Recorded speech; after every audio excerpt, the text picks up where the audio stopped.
নামজারি বাতিল হয়ে যাবে। তার মধ্যে সর্বপ্রথমে যে ভূমির কথা বলা হয়েছে সেটি হচ্ছে, যদি কোনো জমির উপরে যদি দেওয়ানি মামলা কন্টিনিউ বা চলমান থাকে, তাহলে সেই জমিটি অন্য কোনো ব্যক্তি নামজারি করে নিলে ওই নামজারি কিন্তু বাতিল হয়ে যাবে। আপনাকে এই নামজারিটি বাতিল করার জন্য আপনাকে এসসি ল্যান্ড অফিসে মিস কেস করতে হবে। সে ফর লাইক, ধরুন আপনাকে আদালতে একটি মামলা চলমান আছে, কিন্তু এই মামলার এক পক্ষ ভূমি অফিসের তহসিলদারকে উৎকোচ দিয়ে, ঘুষ দিয়ে এসসি ল্যান্ড অফিসের সাথে যোগ সাজস করে উক্ত ভূমির নামজারি করে নিলেন, কিন্তু অপরপক্ষ যদি এই নামজারিটি বাতিল করার জন্য মামলা রুজু করে দেয়, তাহলে কিন্তু এই মিস কেসের মাধ্যমে ভূমিটির নামজারিটি বাতিল হয়ে যাবে। দ্যাট মিনস নামজারি আর থাকবে না।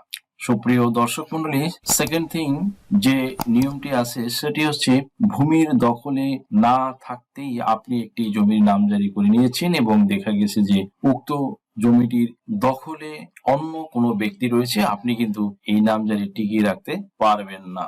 দ্যাট মিনস সাস্টেইন করতে পারবেন না। যে ব্যক্তি ভূমির দখলে আছে সে ব্যক্তি যদি এই নামজারিটি বাতিল করার জন্য এসসি ল্যান্ড অফিসে মামলা রুজু করে দেয়, তাহলে আপনার নামজারিটি বাতিল হয়ে যাবে। একটি কথা মনে রাখবেন যে নামজারি আপনাকে টিকিয়ে রাখতে হলে ভূমি অবশ্যই আপনাকে দখলে থাকতে হবে। এরপর যে নামজারির কথা আছে সেটি হচ্ছে, অংশের থেকে বেশি জমি নামজারি করলে আপনি একটি ভূমির 3% জমির অংশের অধিকারী, বাট দেখা গেল যে আপনি যদি তদস্থলে 5% জমি ফ্র্যাডুল্যান্ড করে বা প্রতারণা করে নামজারি করে নেন, তাহলে কিন্তু আপনার নামজারিটি বাতিল হয়ে যাবে, আপনার নামে করা নামজারিটি আর থাকবে না।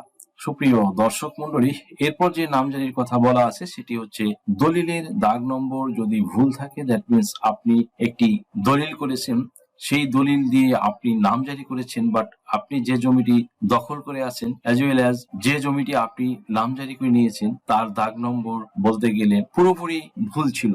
আপনি তহসিল অফিসারকে কিছু উৎকোচ বা ঘুষ দিয়েছেন, এসসি ল্যান্ড অফিসারকেও দিয়েছেন, যোগ সাজস করে এই কর্মকর্তা কর্মচারীগণকে হাত করে আপনি ভূমিটি নামজারি করে নিয়েছেন, কিন্তু আপনার দলিলে যে ভুল থাকলো এই দলিলটি আপনি সংশোধন করতেছেন না। আপনি হাত গুটিয়ে বসে আছেন যে আমি তো ভূমির নামজারি করেই আছি, আমার দলিলে ভুল আছে, তাতে কি হয়েছে? সেক্ষেত্রে আপনার নামজারি কিন্তু ক্যান্সেল হয়ে যাবে। এসসি ল্যান্ড অফিসার কিন্তু বুঝতে পারবে যে আপনার দলিলে ভুল ছিল। আপনার দলিলটি যখন আবার এসসি ল্যান্ড অফিসার দেখবে, তখন কিন্তু আপনার নামজারিটি বাতিল হয়ে যাবে। সুপ্রিয় দর্শক মন্ডলী, এরপর যে জমির নামজারি পাবেন না সেটি হচ্ছে অর্পিত সম্পত্তি। অর্পিত সম্পত্তি আবার দুই ধরনের হয়ে থাকে, ক তফসিলভুক্ত সম্পত্তি এবং খ তফসিলভুক্ত সম্পত্তি। ক তফসিলভুক্ত সম্পত্তিগুলো লিজ দেওয়া হয়, এই সম্পত্তিগুলো সরকারের সম্পত্তি, আর খ তফসিলভুক্ত সম্পত্তিগুলো মালিকানা সম্পত্তি। খ তফসিলভুক্ত সম্পত্তিগুলো ভূমির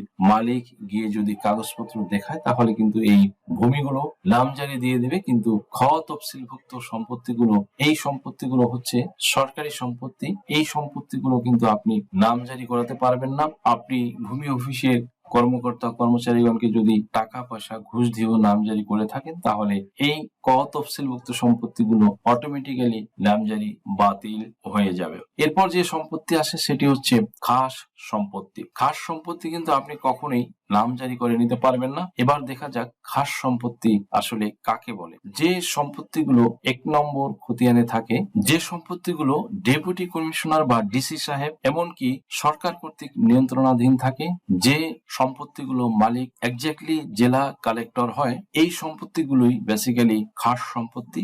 এই সম্পত্তিগুলো আপনি কখনোই নামজারি করে নিতে পারবেন না।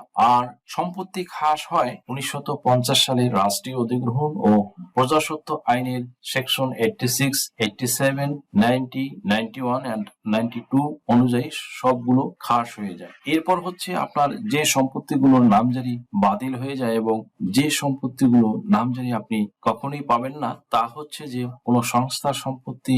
সংস্থার সম্পত্তি বলতে রেলওয়ের সম্পত্তি, পানি উন্নয়ন বোর্ডের সম্পত্তি কিংবা কোনো পাবলিক বিশ্ববিদ্যালয়ের সম্পত্তি। এই সংস্থার সম্পত্তিগুলো কিন্তু আপনি নামজারি করে নিতে পারবেন না। Not only that but also নামজারি দেওয়া হবে না। আপনি যদি নামজারি করেও থাকেন, এই নামজারিগুলো কিন্তু আলটিমেটলি বাতিল হয়ে যাবে। সুপ্রিয় দর্শক মন্ডলী, ভূমি অফিসে একটি লিস্ট আছে, অনলাইনে একটি লিস্ট আছে।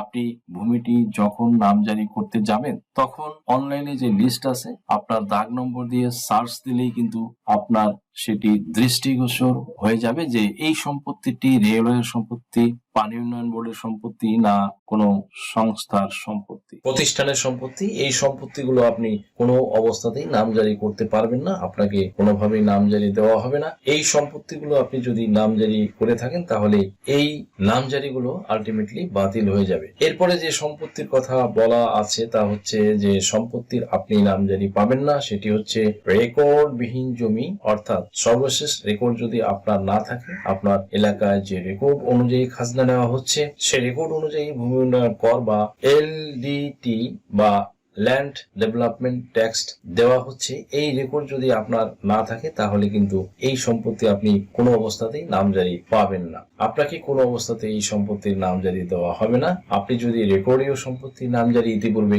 করে থাকেন তাহলে এই নামজারিটি কিন্তু বাতিল হয়ে যাবে।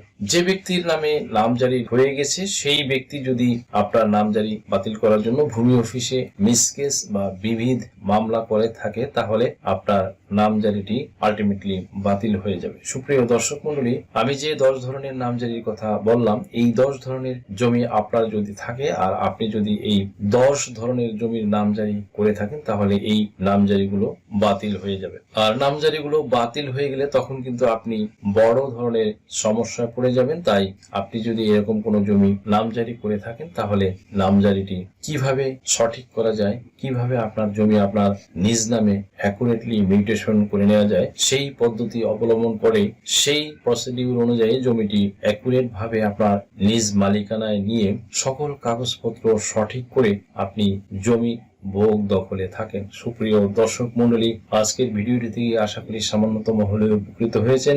যদি ভিডিওটি আপনাদের সামান্যতম উপকার আসে তাহলে রিকোয়েস্ট করব চ্যানেলটি লাইক, শেয়ার, কমেন্টস এবং সাবস্ক্রাইব করে পাশে থাকা বেল আইকনটি প্রেস করে দিন যাতে পরবর্তী ভিডিওর নোটিফিকেশনটি খুব সহজেই পেয়ে যান। সো আজকের মতো এখানে শেষ করছি।